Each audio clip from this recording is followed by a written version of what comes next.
할렐루야. 감사합니다. 감사합니다. 특별히 오늘 이 땅의 모든 어머님들 감사합니다. 그런 말이 있죠. 인간이 생각할 수 있는 가장 위대한, 가장 고결한 말이 바로 어머니. 공감되는 말입니다. 어머니, 그 위대한 이름. 우린 이런 류의 글들을 자주 접하곤 합니다. 그만큼 많은 사람들이 공감한다는 거죠. 그렇듯 우리 인간의 생애에 있어서 어머니라는 존재는 다른 존재와 비교할 수 없는 아주 숭고한 존재인 것 같습니다. 마더스데이는 오늘 특별히 어머니에 관한 시 한 편으로 말씀을 시작해 보려고 합니다. 제가 참 좋아하는 시인데요. 시인 심순덕 님의 엄마는 그래도 되는 줄 알았습니다 라는 시입니다. 알고 계신 분도 계실지 모르겠어요. 한번 들어보십시오. 엄마는 그래도 되는 줄 알았습니다. 심순덕. 엄마는 그래도 되는 줄 알았습니다. 하루 종일 밭에서 죽어라 힘들게 일해도 엄마는 그래도 되는 줄 알았습니다. 찬밥 한 덩이로 대충 부뚜막에 앉아 점심을 때워도 엄마는 그래도 되는 줄 알았습니다. 한겨울 냇물에 맨손으로 빨래를 방망이질해도 엄마는 그래도 되는 줄 알았습니다. 배부르다 생각 없다 식구들 다 먹이고 굶어도 엄마는 그래도 되는 줄 알았습니다. 발 뒤꿈치 다 해져 이불이 소리를 내도 엄마는 그래도 되는 줄 알았습니다. 손톱이 깎을 수조차 없이 닳고 문드러져도 엄마는 그래도 되는 줄 알았습니다. 아버지가 화내고 자식들이 속썩여도 전혀 끄떡없는 엄마는 그래도 되는 줄 알았습니다.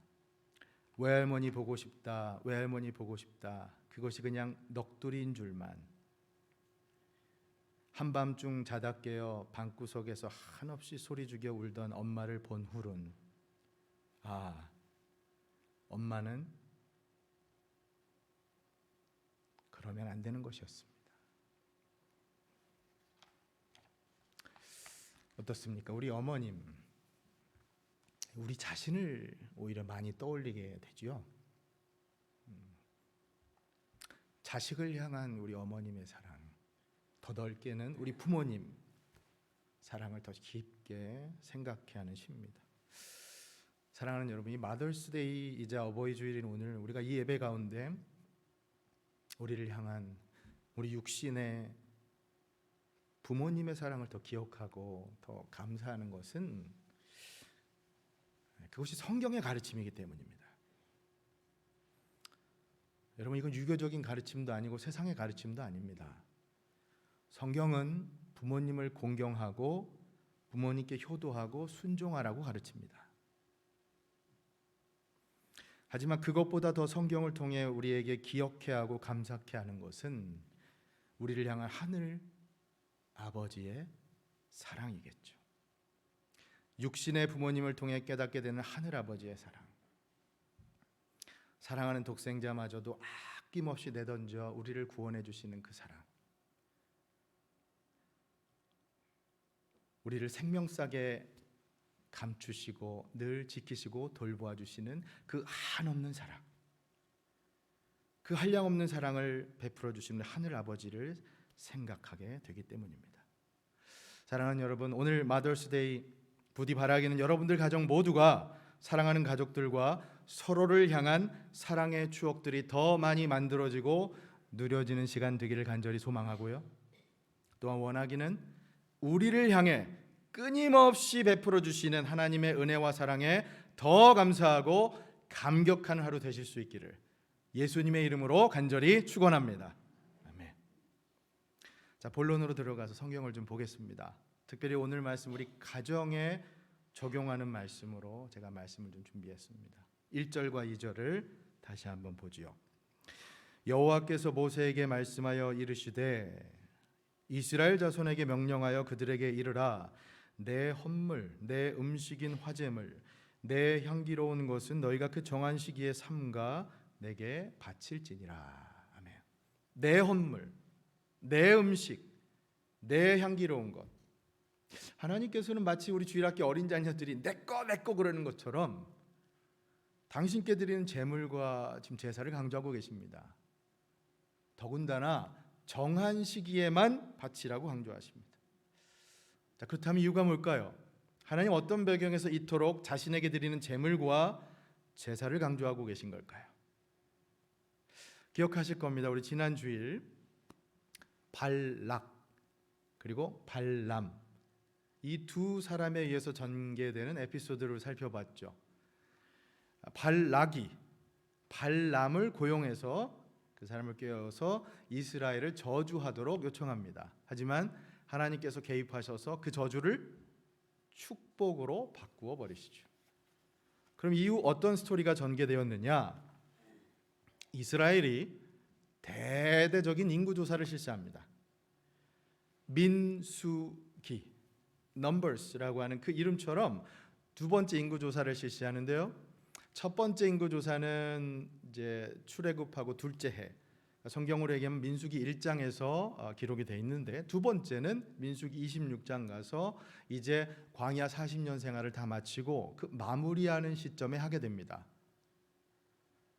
그 조사를 통해서 이제 가나안 땅에 들어가 앞으로 어떻게 땅 분배를 할까, 그걸 고민하고 이제 인구를 계수한 겁니다. 그러면서 이스라엘은 이제 모세의 후계자도 내정하죠.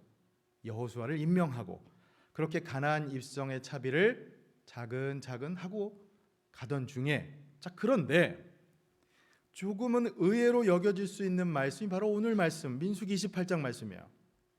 왜냐하면 이 말씀은 제물, 제사, 절기에 관한 말씀이기 때문입니다.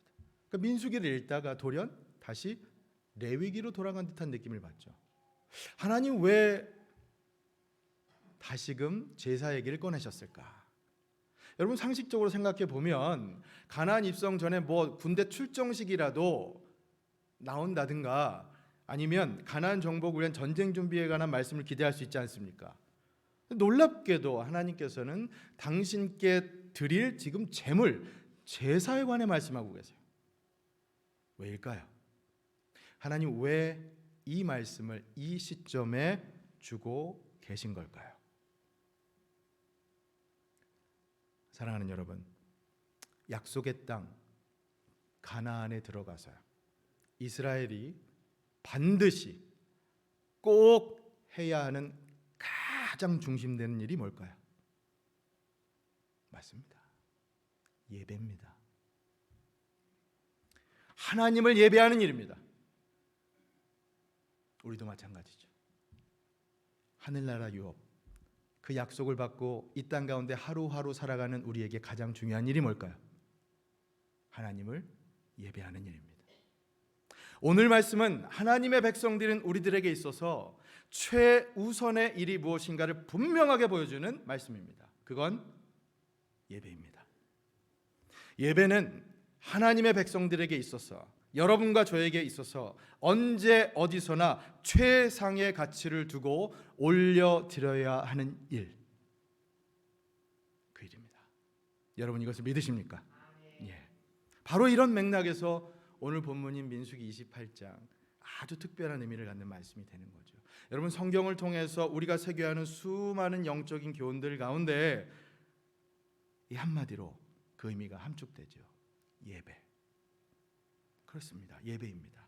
오늘 말씀은 예배를 우리에게 가르칩니다. 자, 그렇다면 이 배경을 알고 다시 성경으로 들어가 보죠. 3절. 하나님이 어떤 제사를 원하시는지 말씀을 통해 확인해 보겠습니다. 3절 말씀 보세요. 또 그들에게 이르라, 너희가 여호와께 드릴 화제는 이러하니 1년 되고 흠 없는 순양을 매일 2마리씩 상번제로 드리되. 자, 4절 5절 같이요. 어린 양 한 마리는 아침에 드리고 어린 양 한 마리는 해질 때에 드릴 것이요, 또 고운 가루 10분의 1 에바에 빻아낸 기름 4분의 1 흰을 섞어서 소제로 드릴 것이니. 여기 보면 상번제라는 말이 나오는데요, 상번제는 항상 드리는 번제라는 뜻입니다. regular burnt offering이에요. continual burnt, 태운 거죠. 이 상번제에 더해서 또 곡식으로 드린 소제가 나오죠. 여기 보면 뭐 이 단위로, 가루의 단위로 에바, 기름의 단위로, 액체의 단위로 흰이 나오는데 문헌마다 이게 조금씩 수치가 좀 달라요. 그게 중요한 게 아니라 여하튼 곡식에 기름을 섞어서 지금 소제를 드립니다. 그리고 거기에 또 전제까지 드립니다. drink offering이에요. 6절과 7절 이번에 한번 보십시오. 6절 7절. 이는 신의 산에서 정한 상번제로서 여호와께 드리는 향기로운 화제며 또 그 전제는 어린 양 한 마리의 4분의 1 흰을 들이되 거룩한 곳에서 여호와께 독주의 전제를 부어 드릴 것이며. 자, 8절 같이 읽어볼까요? 해질 때에는 두 번째 어린 양을 들이되 아침에 드린 소제와 전제와 같이 여호와께 향기로운 화제로 드릴 것이니라. 아멘. 상번제는 이렇게 매일 두 차례 아침과 저녁에 드리게 됩니다. 그리고 기름이나 포도주, 아까 본 것처럼 이제 소제 더해서 전제까지 그것을 부어드리는 제사를 드리게 되죠. 자, 그런데 이런 제사와 이 제물의 구체적인 내용보다 오늘 제가 강조하고 집중하고 싶은 것은 이 본문의 민수기 28장의 전체적인 구조입니다. 여러분, 민수기 28장과 29장을 읽다 보면 이 구조상, 이 말씀의 구성상 굉장히 독특한 것을 우리가 하나 발견합니다. 그게 뭐냐? 매일, 매주, 매달, 그리고 매년, 이렇게 시간적인 단위가 작은 것에서부터 점점 커가면서요, 확대되면서 각 시간대마다 드려야 하는 제사를 설명하고 있어요. 쉽게 말하면 날마다, 주마다, 월마다, 해마다 이스라엘은 하나님께 제사를 드려야 했다라고 하는 것입니다. 그러니까 방금 전 봉독한 1절에서 8절까지의 말씀이 매일 드리는 제사에 관한 말씀이었어요. 근데 9절 가면 매주 드리는 제사, 즉 안식일에 드리는 제사에 관한 말씀이 나옵니다. 9절 한번 확인해 볼까요? 자, 보세요. 안식일에는 1년 되고 흠없는 순양 2마리와 고운 가루 10분의 2의 기름 섞은 소제와 그 전제를 드릴 것이니. 자, 그러면 매주 드리는 것만 끝나는 것이 아니라 11절 가면 또 매달 드리는 제사도 있어요. 보세요. 초하루에는 매달 초하루라는 겁니다. 숫송아지 2마리와 순양 1마리와 1년 되고 흠없는 순양 7마리로 여호와께 번제를 드리되. 보세요. 매일, 매주, 매달, daily, weekly, monthly. 그런데 16절부터는 이제 매년마다 드리는 제사가 나와요. 절기 제사예요. 절기. 이스라엘의 절기 우리 잘 알지 않습니까? 어떤 절기가 있죠? 유월절, 뭐 칠칠절, 장막절. 그러니까 오늘날 우리로 얘기하면 뭡니까, 여러분? 절기가 우리 지난 4월에 우리가 드렸던 부활절 예배, 그리고 가을에 드리는 추수감사절 예배, 성탄절 예배, 이런 1년에 한 번씩 드리는 예배가 된다는 거예요. 그러니까 여러분, 여기서 우리 예배에 관한 아주 중요한 교훈 한 가지를 발견합니다. 여러분, 우리가 보통 생각할 때 예배라고 하면 일주일에 한 번 드리는 이 주일 예배, 그리고 좀 더 확장해서 생각하면 1년에 한 번씩 드리는 절기 예배가 다이다라고 생각하는 경향이 있습니다. 하지만 아닙니다. 오늘 말씀 잘 보세요. 어떤 예배가 맨 처음 기록되어 있습니까? 성경이 강조하는 것은 매일매일 드리는 제사입니다. 다시 말해 데일리 월십에 대해서 성경은 가장 먼저 기록하고 있다는 거예요. 여러분, 이거예요. 예배는 분명 모든 예배가 다 소중하지만 중요한 것은 예배는 나의 개인적이고 인격적인 매일의 예배가 모아져서 공동체 예배, 즉 안식일 예배와 절기 예배로 완성된다는 것입니다. 모든 예배들은 우리가 매일매일 드리는 일상의 예배, 삶의 예배로부터 시작되어야 한다는 것이죠. 그것들이 쌓여져야 한다는 것이고요. 그런 여러분의 삶이 곧 예배가 되셔야 합니다. 삶 자체가 하나님께 제물 되시는 삶을 사셔야 합니다. 사랑하는 여러분, 부디 그런 삶, 그런 예배에 올려드리며 살아가시기를 예수님의 이름으로 간절히 축원합니다. 예. 여러분, 예배가 중요하죠. 아무리 강조해도 이건 지나치지 않아요. 하나님께서 우리를 구원하신 목적도 사실은 예배 아닙니까? 우리를 구원해 주신 목적도 하나님을 예배케 하기 위해서인 거죠. 한 번쯤은 다 읽어보셨을 거예요. 릭 워렌이라고 하는 목사님이 쓰신 목적이 이끄는 삶이란 책, Purpose Driven Life. 그 안에 보면 우리 삶의 목적엔 5가지가 있다고 해요. 그 목적이 우리 삶을 이끌어 간다고 해요. 근데 가장 첫 번째 되는 삶의 목적이 무엇이냐? 우리는 하나님을 기쁘게 해드리는 거예요. 근데 그 기쁘게 해드리는 방법이 바로 예배를 통해서라는 것이죠.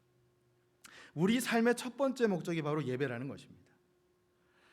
여러분, 그러니까 이거 비단 우리만의 얘기는 또 아니에요. 왜냐? 이 구약시대 이스라엘 그들도 마찬가지였어요.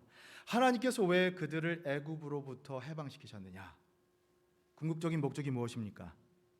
그것은 예배였습니다. 여러분, 성경은 증거합니다. 하나님께서는 이스라엘이 당신의 거룩한 백성이요 제사장 나라가 되기를 원하셨는데 그것이 바로 예배를 통해서 되기를 원하셨어요.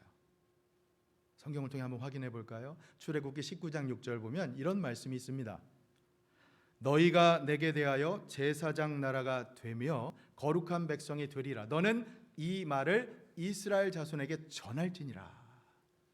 하나님 말씀하시잖아요. 하나님께서 원하시는 것은 이스라엘, 아니 우리가 제사장 나라가 되고 또 뭐요? 거룩한 백성이 되길 원하십니다. 그런데 그것이 무엇을 통해? 바로 예배를 통해. 이 말씀 출애굽기 19장 말씀 주시기 훨씬 이전에 하나님께서 모세를 바로에게 보내실 때 그 말씀을 분명하게 하고 계세요. 자, 출애굽기 7장 16절 말씀을 한번 보시죠. 제가 읽겠습니다. 그에게 이르기를 히브리 사람의 하나님 여호와께서 나를 왕에게 보내어 이르시되 내 백성을 보내라. 그러면 그들이 광야에서 나를 섬길 것이니라 하였으나 이제까지 내가 듣지 아니하도다. 여러분, 여기 섬길 것이라는 말, 이게 바로 원어적으로 예배라는 말이에요. 하나님께서 말씀하시는 건 무엇입니까? 모세에게 지금 바로에게 가서 무엇을 얘기하라고 하냐는 거면 하나님을 섬기러 이스라엘 백성들을 데리고 나가겠다. 그 얘기는 하나님을 예배하러 가겠다고 말씀하고 있습니다. 그 출애굽기 8장 1절에 똑같은 말이 반복됩니다. 8장 1절 말씀 같이 한번 읽겠습니다. 시작. 여호와께서 모세에게 이르시되 너는 바로에게 가서 그에게 이르기를 여호와의 말씀에 내 백성을 보내라. 그들이 나를 섬길 것이니라. 예배할 것이니라. 그러니 여러분, 출애굽의 목적은 결국 하나님을 예배하기 위한 것임을 하나님께서 직접 밝히고 계신 겁니다. 사랑하는 여러분, 하나님께서 우리를 창조하시고 구원하신 목적, 그것이 바로 예배입니다. 그러니 여러분과 저도 예배를 목적으로 살아가는 존재들임을 잊지 마시기를 바랍니다. 여러분, 예배가 이토록 중요한데, 근데 그 예배 가운데 성경이 강조하는 것이 바로 일상의 예배라는 거예요. 일상의 예배. 오늘 말씀이 그것을 강조합니다. 매일의 예배죠. 사실 일상의 예배, 삶의 예배를 강조하는 신약 성경 대표적인 말씀이 로마서 12장 1절 말씀입니다. 사도 바울 말씀하잖아요. 자막에 나왔네요. 그러므로 형제들아, 내가 하나님의 모든 자비하심으로 너희를 권하노니 너희 몸을 하나님이 기뻐하시는 거룩한 산제물로 드리라. 이는 너희가 드릴 영적 예배니라. 아멘. 여러분, 저기 산제물이란 말이 나오죠. 제물은 보통 죽여서 드리는 거 아닙니까? 산제물은 무엇이냐? Living sacrifice. 이 말은 우리의 삶 자체를 하나님 앞에 제물로 드리라는 말씀입니다. 다시 말해 삶이 곧 제사요, 삶이 곧 예배가 되어야 한다라는 말씀이죠. 이 말씀을 요즘 현대인들이 많이 읽는 유진 피터슨 목사님이 쓴 메시지 성경이라는 것을 이렇게 저도 가끔 읽는데, 자, 메시지 성경 로마서 12장 1절에 뭐라고 되어 있느냐 보십시오. 그러므로 나는 이제 여러분이 이렇게 살기를 바랍니다. 하나님께서 여러분을 도우실 것입니다. 여러분의 매일의 삶, 일상의 삶, 자고 먹고 일하고 노는 모든 삶을 하나님께 헌물로 드리십시오. 매일의 삶, 일상의 삶, 자고 먹고 일하고 노는 모든 삶을 헌물로 예물로 드려라.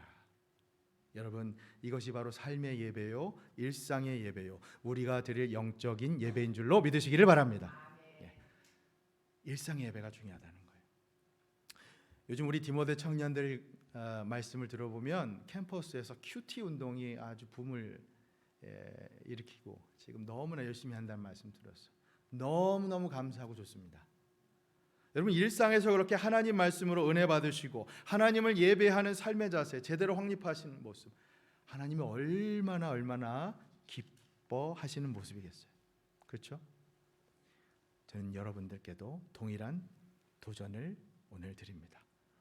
여러분 삶, 여러분의 가정에 그렇게 일상의 예배가 회복되시기를 진심으로 축복합니다. 여러분, 성경이 늘상 강조하는 것은 일상의 예배예요. 일상의 예배가, 일상의 예배도 중요합니다. 여러분, 이 말씀 우리 가정에 한번 적용해 볼까요? 우리 각자의 삶뿐만 아니라 일상의 예배를 하나님 앞에 올려드려야 한다는 것이 우리 가정에 어떤 의미가 있을까요? 여러분, 사실 말씀 다 안 하셔서 그렇지 여러분들 가정마다 다 고민 있으시고 문제 많으실 줄 압니다. 그렇죠? 왜 없으시겠어요? 다 고민이 있으시고 문제가 있으시죠. 근데 여러분, 그거 아세요? 성경 속의 가정들도 그랬습니다. 성경 속의 가정들도. 대표적으로 인류 최초의 가정 누굽니까? 아담과 하와. 아담과 하와의 가정도요, 문제가 많았어요. 선악과를 따먹은 후에 어떻게 됩니까? 서로에게 책임을 전가하잖아요. 급급하잖아요. 언제는 내 뼈 중에 뼈, 살 중에 살이라고 막 이렇게 좋아하고 칭찬하던 사람들이 서로 다투잖아요. 불화가 생깁니다. 더군다나 에덴 동산에서 쫓겨난 후에 아담과 하와가 자식을 갖는데 누굽니까? 가인과 아벨. 그들에게 무슨 일이 일어납니까? 형제간의 미움과 다툼, 증오가 넘어서 살인 사건이 벌어집니다. 여러분, 인류 최초의 가정에 이런 불상사가 일어납니다. 그건 여러분 어느 가정이나 다 문제가 있고 아픔이 있습니다. 여러분, 이건 성경의 진리입니다.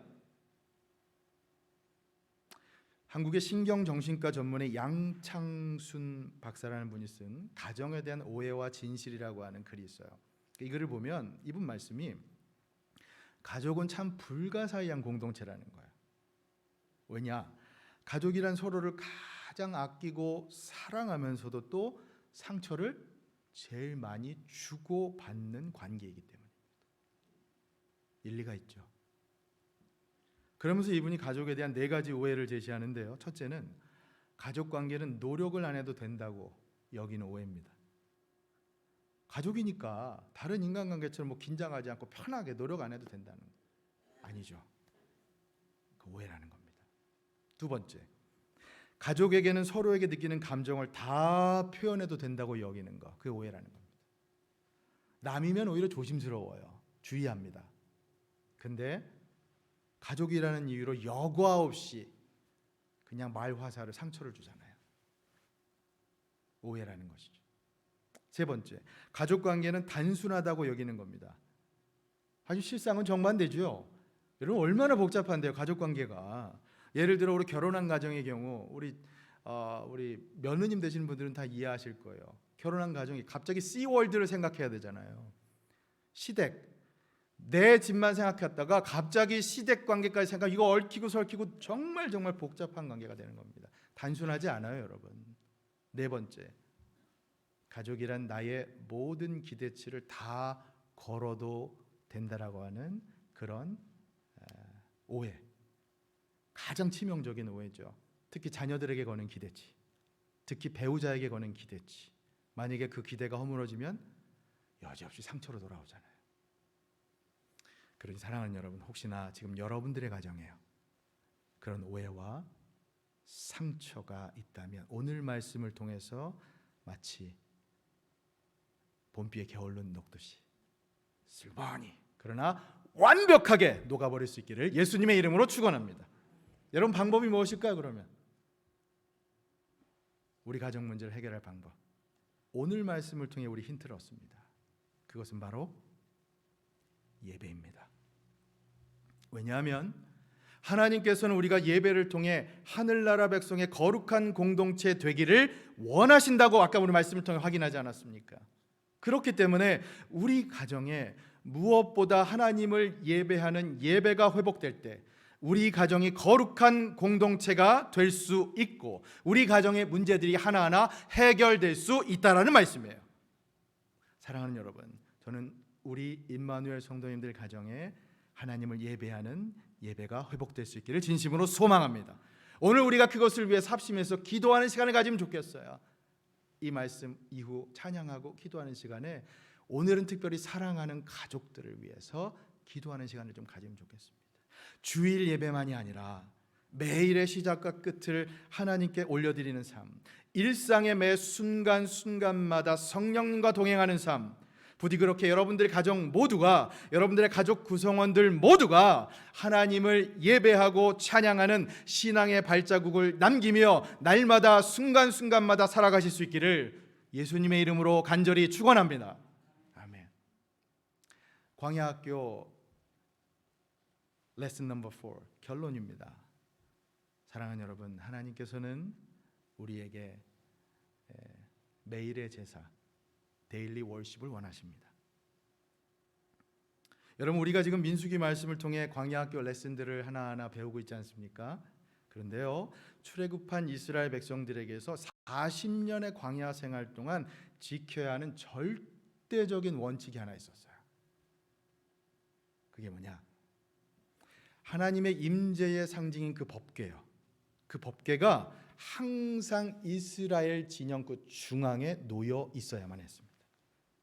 광야에 진을 치고 행군할 때나 아니면 동서남북 네 방향에 어디든 진을 칠 때 세 지파씩 12지파가 그렇게 진을 쳐도 그 중앙에는 항상 법궤가 있어야 했습니다. 언제 어디서나 법궤가 보여야 했습니다. 왜 그랬을까요? 이유는 간단합니다. 하나님께서 그들의 삶의 중심에 계시다라고 하는 것. 예배가 그들의 삶의 중심이라고 하는 것. 그것을 보여주시기 위해서였습니다. 그래서 법궤가 움직이면 이스라엘도 움직이고요, 법궤가 멈추면 이스라엘도 멈춥니다. 그렇게 그들은 하나님을 예배하는 것이 그들의 삶 중심에 있다라고 하는 것을 날마다 가슴에 새기면서 살아갔습니다. 그러니 광야 40년을 돌아볼 때 이스라엘은 예배를 지키기 위해 안간힘을 썼다고 해도 과언이 아니겠죠. 하지만 여러분, 엄밀히 얘기하면 정반대입니다. 이스라엘이 예배를 지키기 위해 노력했다기보다 오히려 예배가 이스라엘을 지켰습니다. 왜냐하면 예배는 그들에게 있어서 살아가는 힘이요, 능력이요, 곧 예배가 생명이었기 때문입니다. 여러분, 이건 우리에게도 마찬가지예요. 우리가 예배를 드릴 때, 우리가 예배를 지킬 때, 우리의 가정에서 예배가 회복될 때, 예배가 우리의 삶과 가정과 우리의 모든 발걸음을 지켜주심을 믿으시기를 바랍니다. 여러분, 예배의 능력으로 우리가 하루하루 살아가는 겁니다. 주일 예배만이 아니에요. 여러분, 일상에서의 삶, 매 순간순간마다 하나님 앞에 올려드리는 거룩한 산 제물 되실 수 있기를 진심으로 축복합니다. 이번 한 주도 여러분의 삶이 예배가 되시고 여러분 삶 자체가 하나님께 올려드리는 거룩한 산 제물 되실 수 있기를 예수님의 이름으로 간절히 축원합니다. 아멘. 우리 함께 찬양하겠습니다.